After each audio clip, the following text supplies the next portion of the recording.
Pemerintah Indonesia mencari sejumlah fakta tentang peristiwa penembakan 5 WNI di Malaysia hingga membuat 1 orang WNI tewas.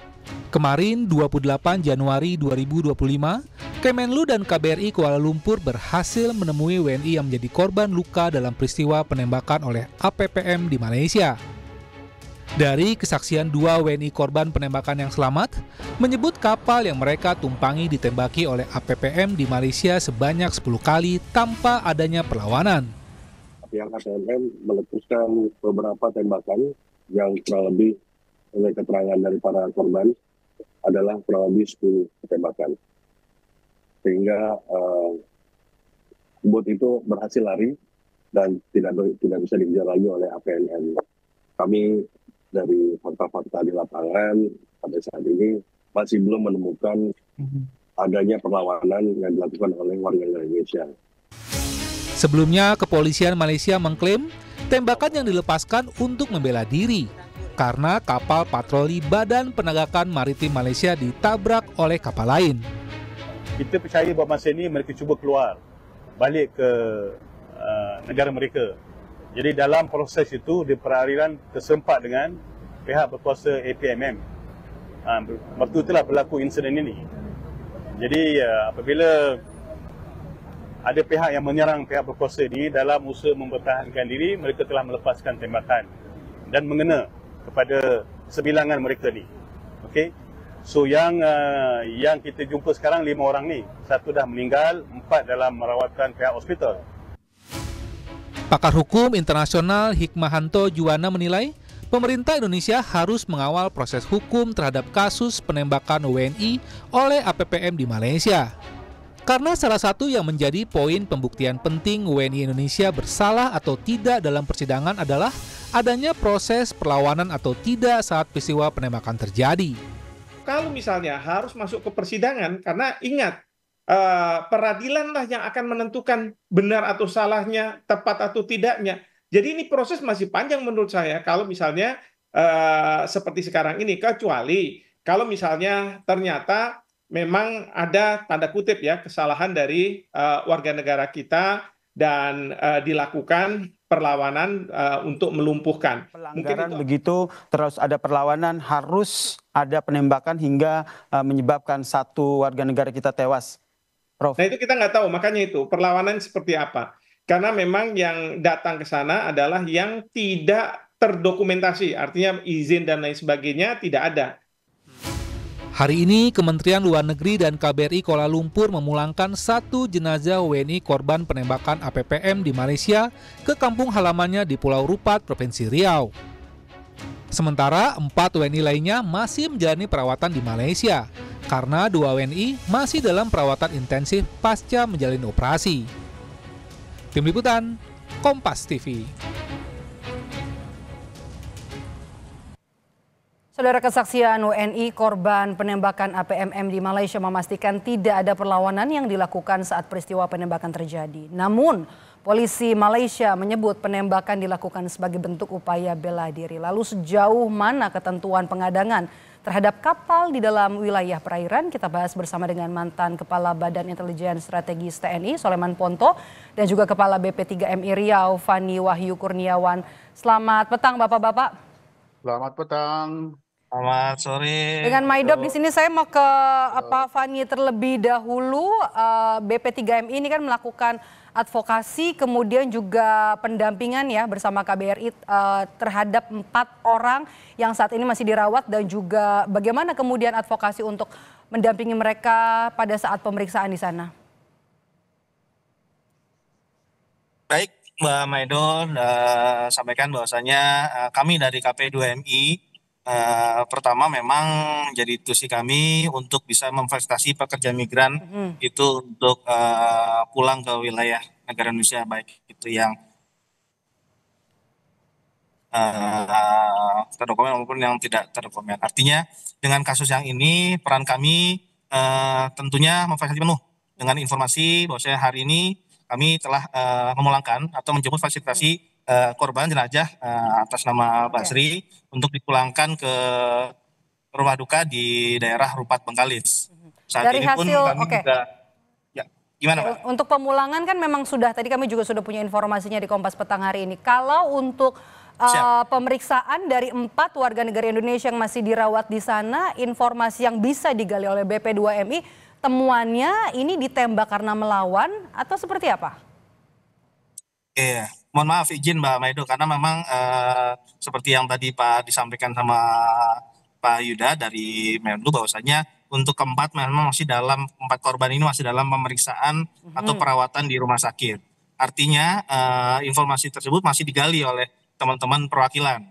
Kami BP2MI atau KP2MI juga menunggu resmi hasil interogasi atau hasil informasi yang didapatkan oleh teman-teman perwakilan yang memang hari ini kemarin sudah bisa melakukan komunikasi dengan beberapa korban yang ada di Malaysia. Oke. Pada saat diperiksa oleh polisi di Malaysia ada pendamping? Artinya kami dari KP2 mohon maaf karena memang ya atau di negara perempat itu wilayahnya KBRI dan maupun perwakilan. Artinya dari peran kami dari KP2MI memang jika memang sudah sampai ke Indonesia, kita berhak untuk melakukan fasilitasi pemulangan sampai dengan ataupun perlindungan dengan menyeluruh kepada PMI maupun korban. Artinya dengan pertanyaan tadi, pendampingan ataupun statement yang ada dengan korban yang di luar, sekali lagi kami bisa sampaikan, kami masih menunggu informasi tersebut dari teman-teman perwakilan yang memang masih mendalami proses pemeriksaan daripada. Oke, kalau dari pemeriksaan medis, luka yang dialami oleh 4 orang ini di bagian mana saja?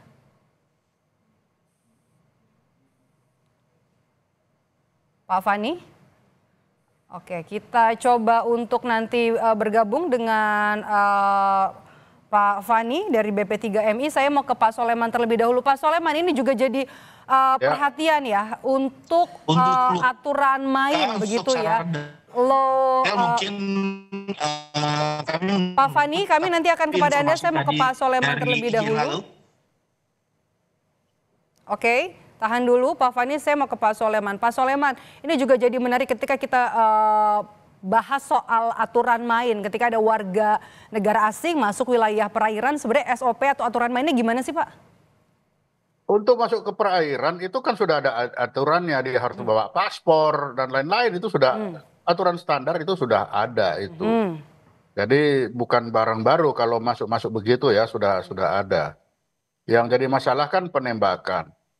Kalau bicara penembakan maka di seluruh dunia itu punya standar yang sama yang diatur dalam Deklarasi Universal HAM, hak asasi manusia, bahwa hak untuk hidup itu adalah hak yang tidak bisa ditiadakan oleh siapapun dan dalam keadaan apapun.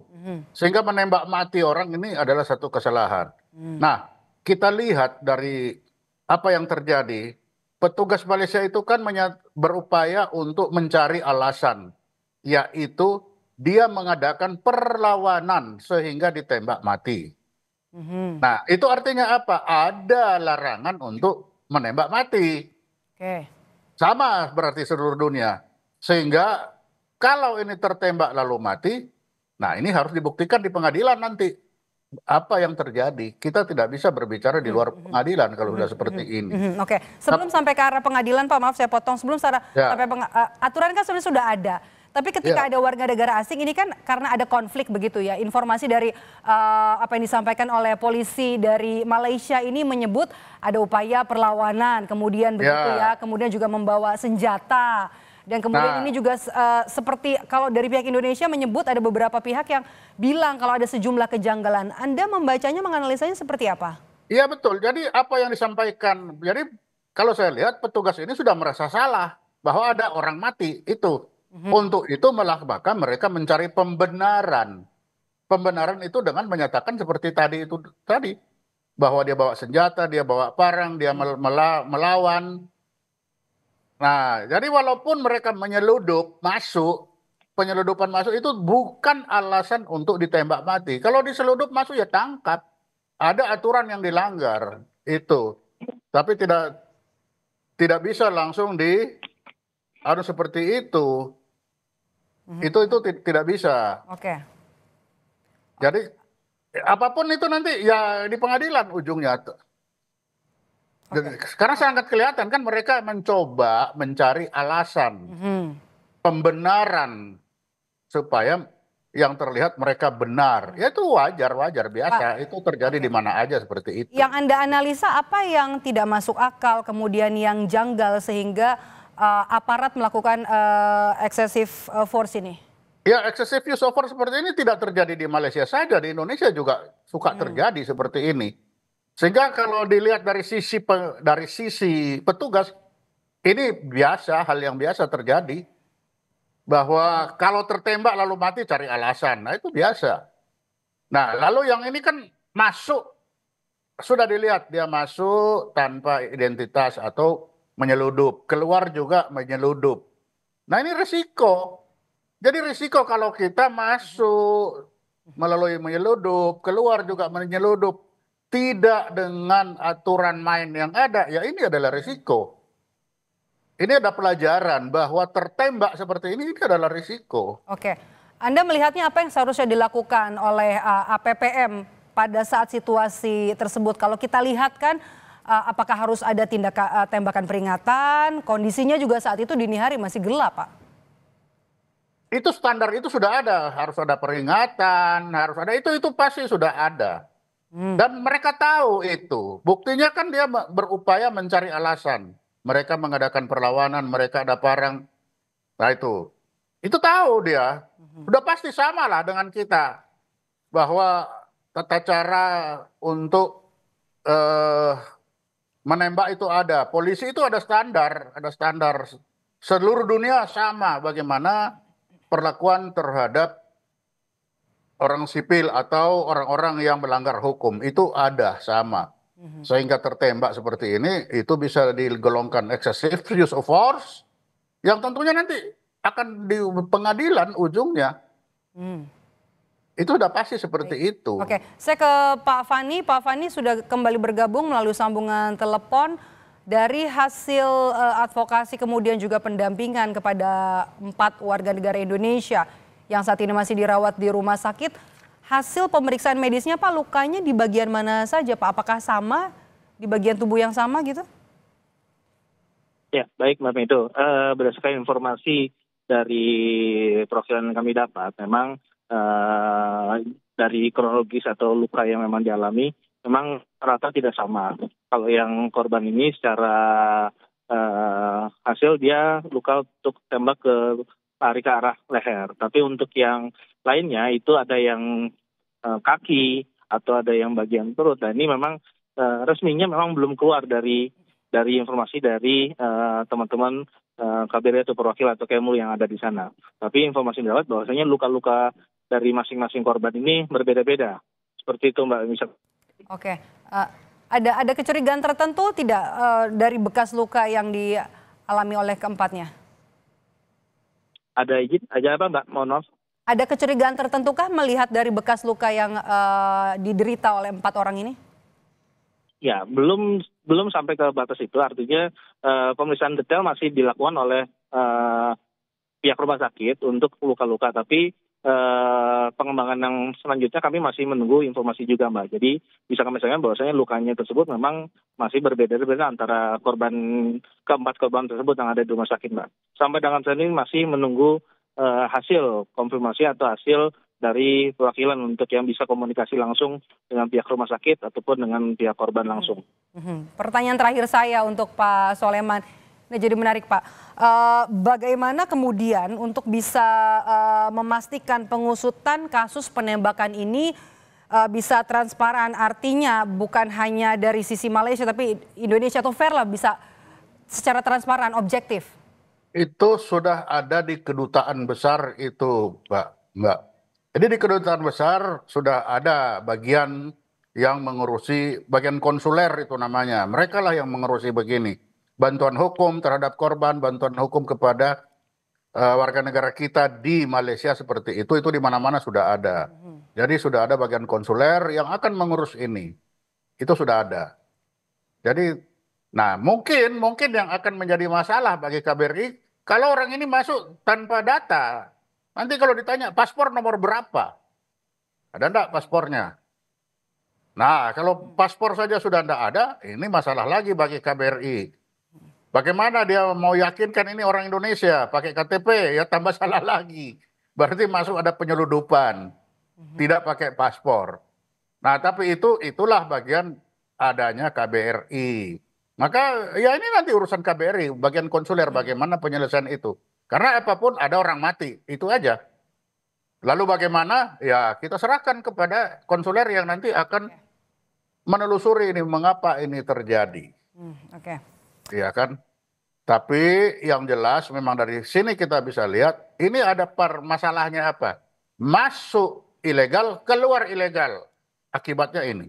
Oke, baik. Terima kasih sudah bergabung bersama kami di Kompas Petang hari ini. Soleman Ponto, mantan Kepala Bais, dan juga Mas Fani Wahyu Kurniawan dari BP3MI Riau. Terima kasih Bapak-Bapak, sehat selalu.